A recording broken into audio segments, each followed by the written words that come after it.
Selaras dengan namanya, cloud, yang berarti awan.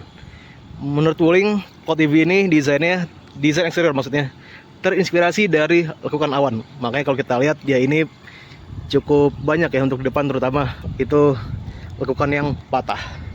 Dan sampai ke atas pun dia juga segaris satu senada yang memang mirip dengan lekukan awan.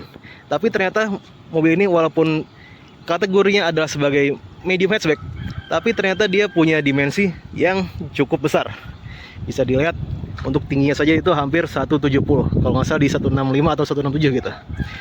Terus ban yang dipakai pun juga ukurannya nggak kecil, kita lihat,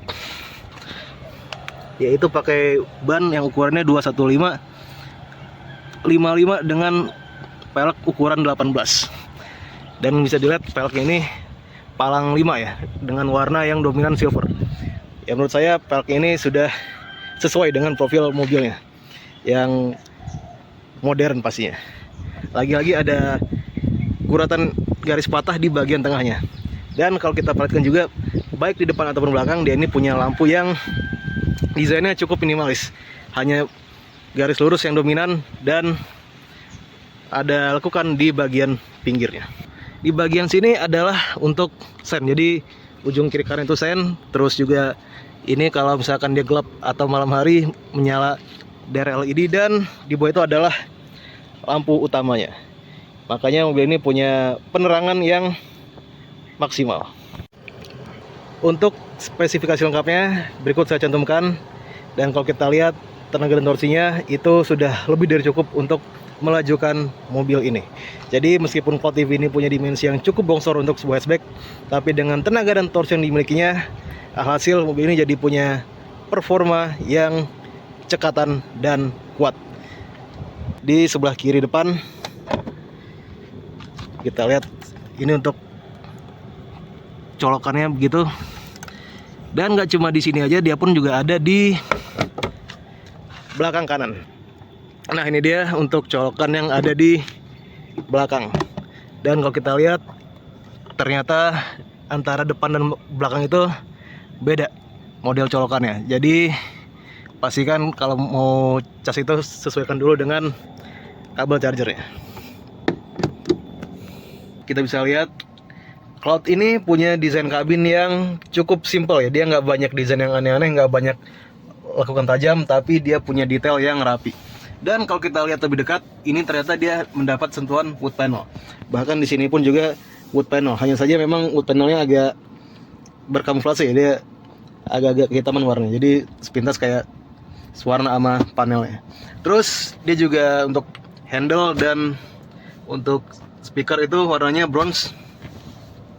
Setir juga begitu, ada unsur warna bronze di sini ya, di bagian kiri kanan dan tengah serta logo itu warna bronze.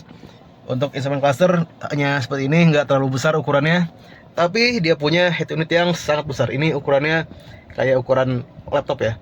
Dan kalau kita lihat lagi, dia ini bisa dibilang hampir nggak ada tombol ya di dashboardnya. Tapi kalau di situ ada, kita lihat itu adalah tombol rem parkir elektrik. Jadi kalau mengatur banyak hal atau pengatur mobil dilakukan lewat head unit. Jadi bisa dilihat ini ada kamera, ada kontrol kendaraan. Bisa kita lihat itu untuk mengatur mode berkendara, pemilihan daya, tombol pada kemudi, rem, bahkan rem pun bisa diatur itu modenya, auto hold dan segala macam. ADAS, lampu pintu jendela semua di sini. Nah ini bagi saya menarik ya. Dia itu bahkan mode remnya ada mode rem sport. Kalau menurut saya ini sebenarnya nggak terlalu penting ya, karena Cloud ini meskipun tenaganya cukup besar, tapi mobil ini kan bukan untuk performa. Jadi untuk rem sport ini ya kalaupun nggak ada juga nggak masalah. Terus kalau kita lihat lagi, ini untuk konektivitas. Nah ini juga menjadi catatan saya, karena ternyata dia ini untuk konektivitas hanya ada Bluetooth. Jadi untuk Android Auto dan Apple CarPlay belum ada. Jadi kalau mau nggak mau harus pasang modul dengan perangkat aftermarket. Sayang ya. Terus kita juga lihat ini masih pengaturan kendaraan, bisa ngatur mode berkendara, trip, stability control, kunci jendela. keterangan lampu, maksudnya untuk instrumen dan head unit, dan spion pun di sini mengaturnya. Terus kamera 60. Ya memang mungkin pengaturan lewat head unit ini butuh adaptasi ya, karena selain fiturnya banyak, tata letaknya pun juga harus kita perhatikan. Dan satu hal lagi yang menjadi catatan di sini adalah dia nggak punya sunroof atau panoramik. Tapi untuk masalah material kabin bisa dilihat dia ini sudah menggunakan kulit, dan di sini pun juga empuk. Ya masih oke lah. Kalau kita lihat steering ini, dia memang ringkas, hanya 2 palang dan nggak banyak tombol. Tapi sebenarnya setir ini punya banyak fitur. Kita mulai dari yang di kiri ini bisa untuk cruise control, untuk mengganti mode berkendara. Jadi kalau kita tekan bawah, dia bisa mengganti mode berkendara secara langsung. Dan bahkan ini adalah untuk mengatur AC. Jadi AC hembusannya bisa diatur dari tombol ini. Terus untuk yang di kanan, untuk ini lebih ke multimedia ya. Jadi untuk pengaturan audio, pengaturan sumber multimedia, channel radio itu diatur dari sini. Dan kalau kita tekan ini, itu dia adalah untuk menu MID. Jadi biarpun kelihatannya ringkas, kelihatannya nggak banyak fitur, tapi ternyata dia ini untuk di setirnya bisa mengatur banyak hal yang menampilkan informasi kendaraan. Nah di sini pun dia juga masih ada kisi AC hanya 1, dan pasti pengaturannya untuk masalah hembusan dan sebagainya masih tergantung dari yang di depan. Terus kalau kita lihat di sini juga ada handrest yang kalau diturunkan itu ada cup holder 2 buah. Dan pastinya yang menjadi kelebihan di sini adalah dia juga bisa dijadikan sofa mode untuk bangku depannya. Nanti akan saya tunjukkan. Tapi untuk masalah bangku belakang bisa dilihat dia ini sangat lega, dan inilah salah satu keunggulan dari Cloud EV. Dan kalau dari setel jadi begini. Itu bisa dilihat dia menempel dengan bangku belakang. Dan untuk mengatur ini pun sebenarnya juga nggak sulit ya. Kita hanya perlu rebahkan dulu ini yang bagian sandaran, terus lepas headrestnya, majukan yang bagian bawah, dan kemudian kita turunkan lagi sampai menempel. Dan karena dia ini punya pola jok yang sudah sangat mirip dengan sofa yang di rumah, jadi saat duduk di sini pastinya akan merasa sangat nyaman dan bikin betah. Oh, tadi saya juga hampir lupa. Ini adalah tempat wireless charger.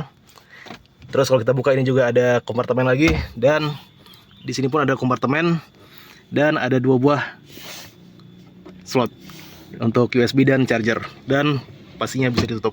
Jadi kalau kita lihat detailnya cukup rapi ya.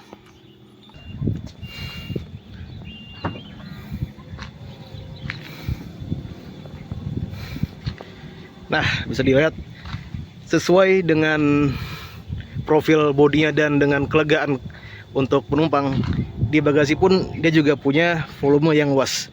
Ukurannya nanti akan saya tulis biar tahu berapa luasannya. Tapi bisa dilihat kalau di bawah ini dia ada alat ngecas ya untuk di pengecasan di rumah.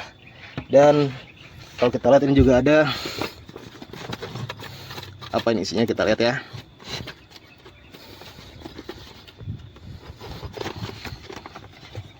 Oh, ada dongkrak dan segala macamnya. Artinya untuk perkakas ada di balik sini. Dan ini pun sebenarnya juga bisa dipakai atau dimanfaatkan sebagai kompartemen tambahan. Ya, Gadwars, sekarang kita sudah sampai di kesimpulan dari review Wuling Cloud EV. Oke, mobil ini memang statusnya sebagai EV terbesar dan termewah dari Wuling. Tapi mobil ini masih punya beberapa kekurangan. Misalkan untuk di konektivitas dia belum ada Android Auto sama Apple CarPlay. Terus juga nggak ada wifi belakang, dan yang paling banyak orang notice adalah nggak ada sunroof atau panoramic roof. Tapi dibalik itu mobil ini juga punya banyak kelebihan. Misalkan dia punya kabin yang sangat lega, praktis, juga nyaman, tenaganya mumpuni, dan jarak tempuhnya pun juga jauh. Dimana kalau dia misalkan dengan baterai penuh bisa berjalan hingga 460 km. Dan yang gak kalah penting adalah dia ini harganya masih kompetitif, yakni 398 juta on road Jakarta. Dan untuk diingat saja, Cloud EV ini hanya tersedia dalam satu varian. Jadi kalau beli Cloud EV, ya seperti inilah yang didapatkan. Jadi beginilah hasil review kami tentang Wuling Cloud EV. Kalau suka jangan lupa di like, kalau ada yang disampaikan silakan sampaikan di kolom komentar, dan jangan lupa juga untuk share video ini ke semua sosial media kalian. Dan berhubung kita sudah di penghujung 2024, kami mau mengucapkan terima kasih untuk semuanya yang sudah nonton video-video kami selama tahun ini. Kami juga mau mengucapkan terima kasih banyak atas atensi kalian selama perjalanan kami di tahun ini. Jadi selamat tahun baru 2025, sampai jumpa dan sampai bertemu di 2025.